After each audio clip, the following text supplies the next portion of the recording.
Good morning student, class 6। आज हम पढ़ेंगे चैप्टर 6 दोहा एकादश।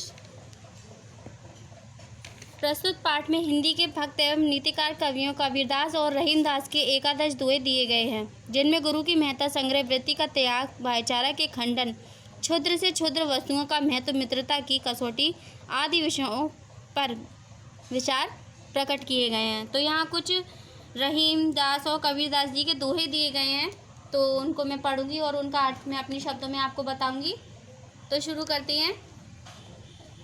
गुरु कुम्हार शिष्य कुंभ है, गड़ी गड़ी काढ़े खोट, अंतर हाथ सहार दे, बाहर बाहे चोट।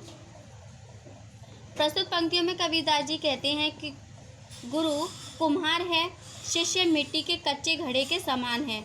जिस तरह घड़े को सुंदर बनाने के लिए अंदर हाथ डालकर बाहर से थाप मारते हैं, ठीक उसी प्रकार शिष्य को कठोर अनुशासन में रखकर बुराइयों को दूर करके संसार में सम्माननीय बनाया जाता है। अगला है आपका, माला फेरत जुग गया, फिर ना मन का फेर, कर का मन का डार दे, मन का फेर। इस दोहे में कबीरदास जी कहते हैं कि कोई व्यक्ति लंबी समय तक हाथ में मोती की माला लेकर फेरता है, पर उसके मन का भाव नहीं बदलता। वह व्यक्ति को सलाह देता है कि हाथ की इस माला को फेरना छोड़कर मन के मोतियों को बदलना चाहिए। अगला दोहा है, तिनका कबहु न निंदिए, जो पायंतर होय, कबहु उड़ी आँखें परे, फिर घनेरी होय। इस दोहे में कबीरदास जी कहते हैं कि एक छोटे से तिनके की भी कभी निंदा ना करो, जो तुम्हारे पाँव के नीचे दब जाता है। इसी प्रकार यदि कभी वही तिनका उड़कर आँख में आ गिरे तो कितनी गहरी पीड़ा होती है। अगले हैं आपके रहीमदास जी के दोहे। रहीमन धागा प्रेम का, मत तोड़ो चटकाए, टूटे से फिर ना जुड़े, जुड़े गांठ पर जाए। इस दोहे में रहीम जी कहते हैं कि कवि रहीमदास जी के दोहे, इस दोहे में रहीम जी कहते हैं कि प्रेम का नाता नाजुक होता है, इसे झटका देकर तोड़ना उचित नहीं होता, और अगर यदि मिल भी जाए तो टूटे हुए धागे के बीच में एक गांठ पड़ जाती है।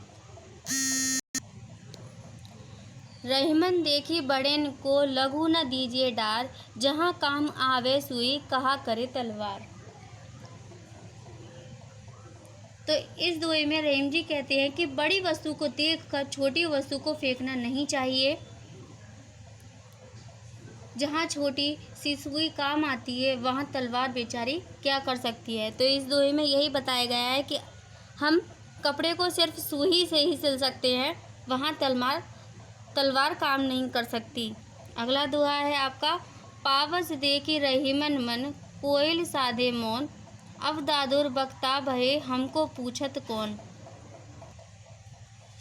ये लास्ट दोहा है, इसमें मैं आपको बताती हूँ।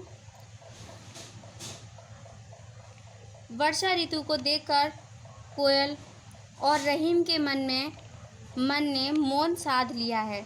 अब मेढक की ही बोले वाले हैं, हमारी तो कोई बात ही नहीं पूछता।